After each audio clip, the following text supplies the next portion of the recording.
Oscar de Isasi. Tiene 54 años, es secretario general de ATE Provincia y tiene pasión por Estudiantes de La Plata. Ahí está, pasión por Estudiantes de La Plata. Aquí está Oscar de Isasi, secretario general de ATE. ¿Qué tal, Colo? Buenas tardes y gracias por venir. No, por favor, muy buenas tardes. Bueno, queríamos hablar sobre todo, la semana pasada hubo un paro muy importante. Por primera vez, más de 20 gremios marcharon juntos. ¿Qué significa esto?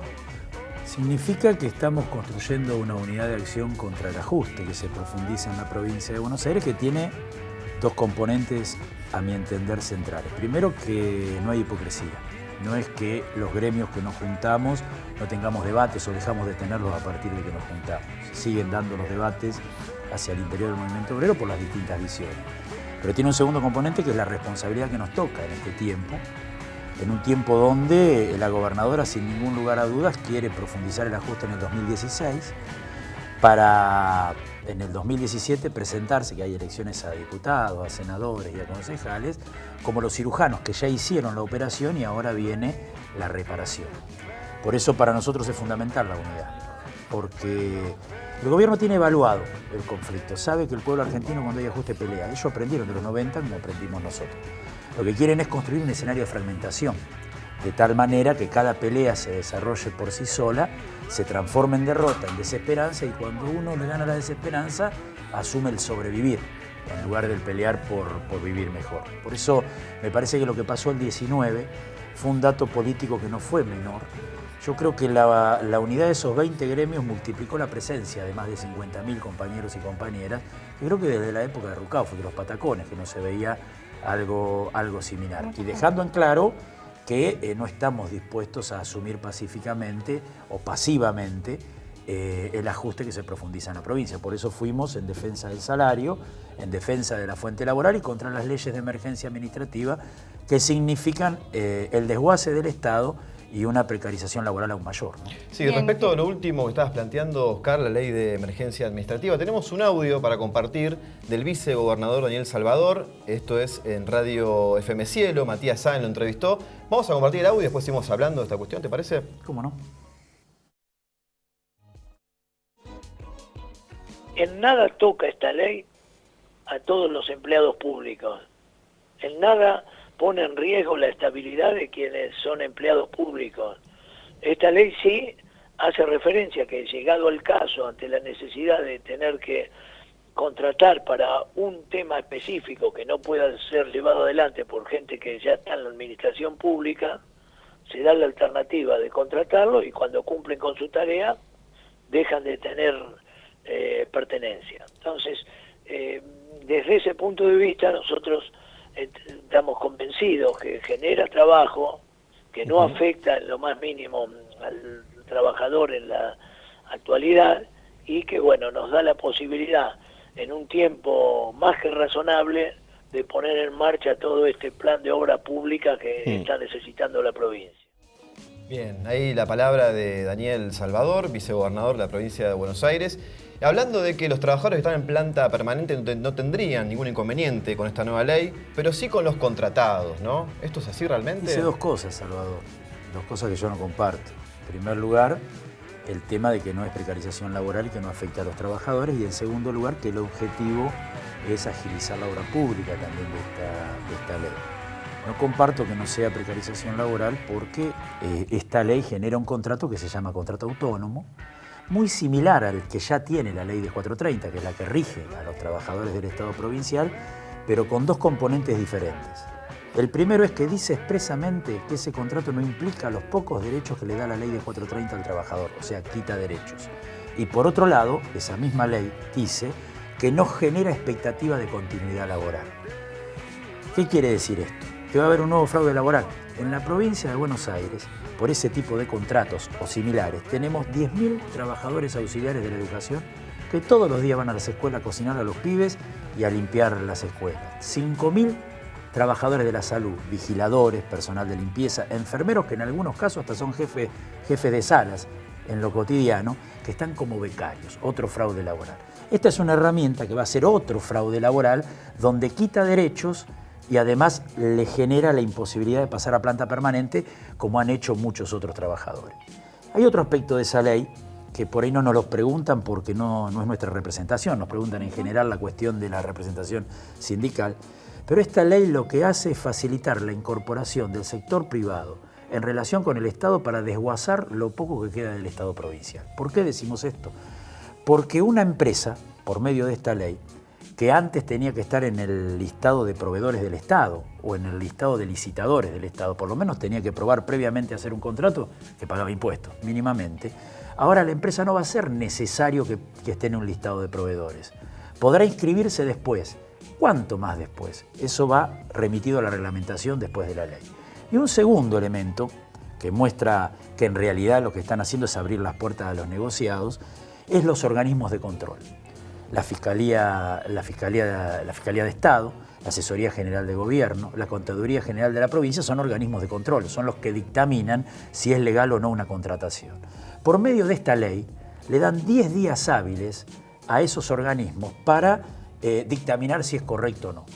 Lo cual no estaría mal si se le da recursos y demás. Pero si en esos 10 días ninguno de los organismos dictamina si es correcto o no, se da por aprobada el contrato, o sea que el silencio de los organismos de control significa que pueden hacer las contrataciones con el sector privado. Si esto no es habilitar, por lo menos de manera temeraria, el ingreso del sector privado, por lo tanto es una ley precarizadora y además de precarizadora facilita el ingreso del sector privado y su voracidad con pocos controles. Colo, pues, ¿esto puede habilitar una nueva ola de despidos en la provincia de Buenos Aires? Lo que puede suceder es, porque en realidad es una combinación, esta ley más la de modernización del Estado más 2 decretos, el 230 y el 248, si no me equivoco.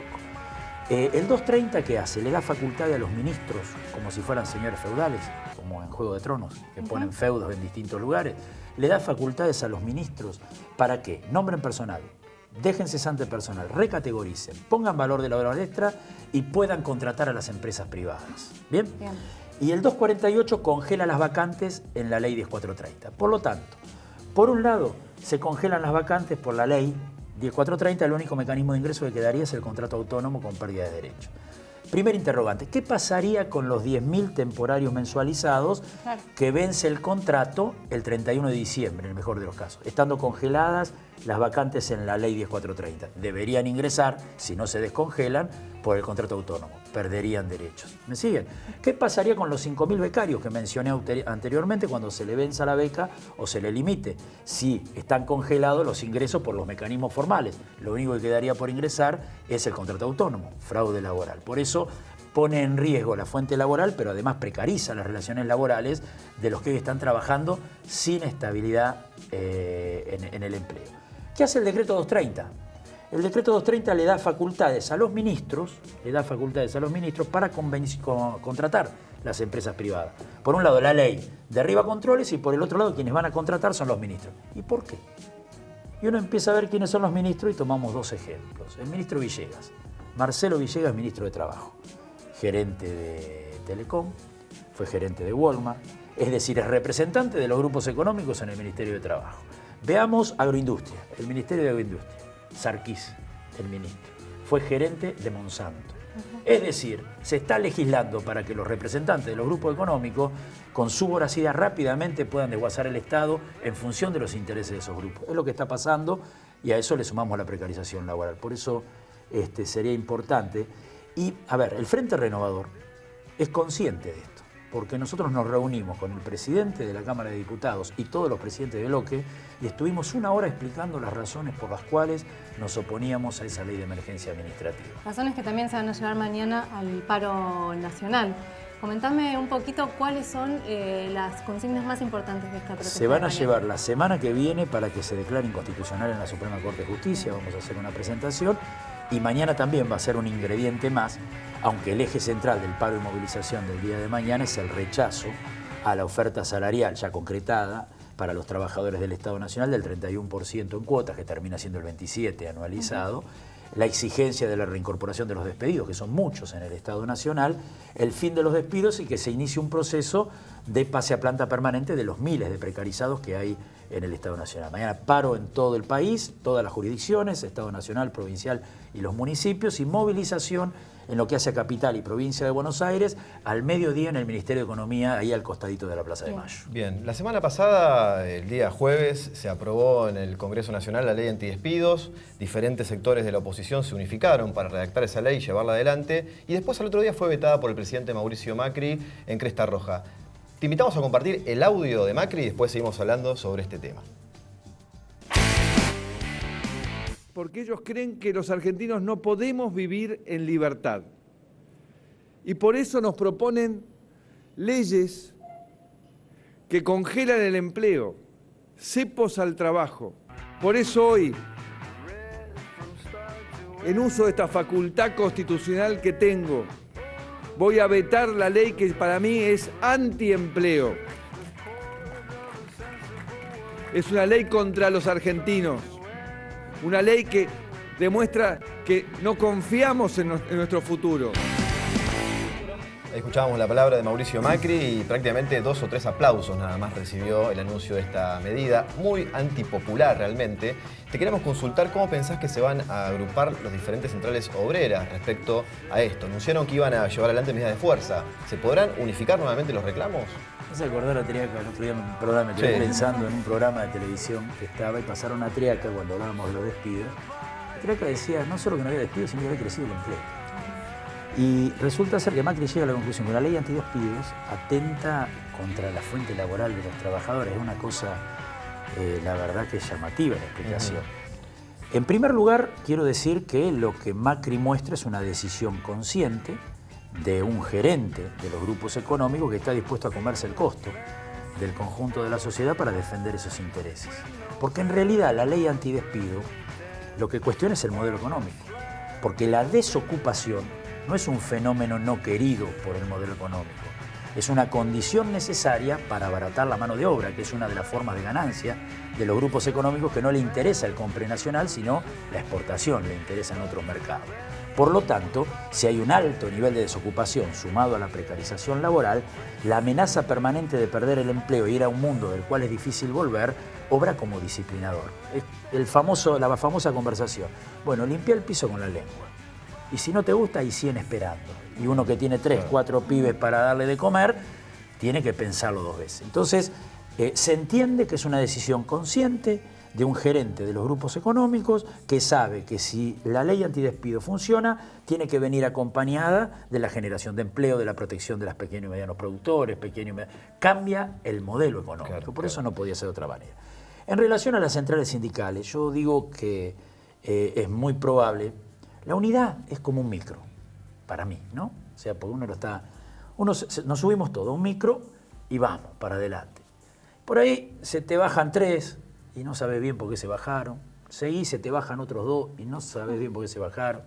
Entonces, la unidad real que garantiza la unidad por arriba es la unidad por abajo.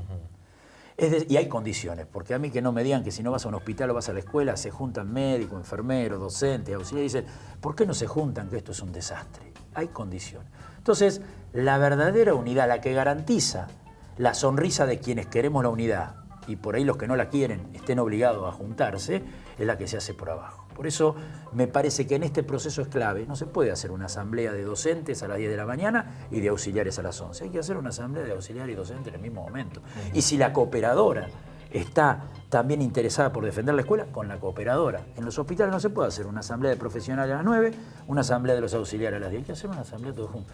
La unidad por abajo va a garantizar el fortalecimiento de la unidad por arriba, que para mí es clave para ganar. Yo insisto en el tema de que el poder económico y su representación política tienen 3 elementos muy claros para poder llevar el ajuste. El primero es la criminalización y la judicialización de la protesta, que en realidad es un mensaje a la sociedad, al común de la sociedad, para retrasar la participación del conjunto, porque mete miedo, ¿no? Retrasar. El segundo es la fragmentación de la oposición política, que además no está a la altura de las circunstancias. La mayoría de la oposición política parlamentaria le votó todas las leyes importantes para el ajuste en el país y en la provincia de Buenos Aires. Y el tercer elemento es la fragmentación. necesitan fragmentar las luchas para transformarlas en derrota. Por eso la unidad por abajo garantiza la unidad por arriba y es clave para derrotar este ajuste. Claro, se entiende muy bien la posición. Y respecto a lo que va a pasar el día de mañana, este paro por 24 horas, ¿han tenido conversaciones con las CGTs, con las dos CGTs o no? ¿Se podrá sumar? Nosotros conversamos permanentemente. Todo aquel que quiera sumarse a las iniciativas que nosotros planteamos son bienvenidos. Tampoco vamos a estar tomando iniciativa y convocando a los demás. También hay que charlar, porque no queremos arrastrar a los demás, pero me parece que es importante sentarse a acordar este criterio de unidad en el cual hoy coincidimos la inmensa mayoría. Después está en cada uno. Nosotros el 29 de diciembre iniciamos un plan de acción. El 29 de diciembre iniciamos un plan de acción. Siguió el 24 de mayo y después tuvo 2 paros más a nivel nacional, estoy hablando, ¿no? Ese es nuestro camino, el de la lucha y la unidad contra el ajuste. Cada vez se suman más organizaciones, cada vez se suman más compañeros y compañeras, y ese es un dato político importante. Con una última pregunta, ¿cuál es el mensaje que van a llevar mañana a las calles? El mismo que venimos sosteniendo, que sostuvimos el 19 en La Plata. La unidad y la masividad es la clave para derribar el ajuste. Si nosotros derribamos el ajuste este año, si no lo dejamos que pase a fondo, se va a poner en discusión la gobernabilidad del ajuste, no de la democracia, la gobernabilidad del ajuste, porque el 2017 es un año electoral. Y presentarse ante la sociedad mientras uno realiza despidos diciendo que es el garante del futuro de los argentinos, se le va a hacer muy difícil. Por eso es imprescindible para ellos ir a fondo este año en el cambio estructural y para nosotros construir unidad para que no vayan a fondo. Te agradecemos mucho por haber venido y bueno, hasta una próxima oportunidad. Vamos a seguir de cerca, por supuesto, las protestas que se vienen haciendo y los reclamos en las calles. Gracias, Colo, por venir. Para mí es un placer.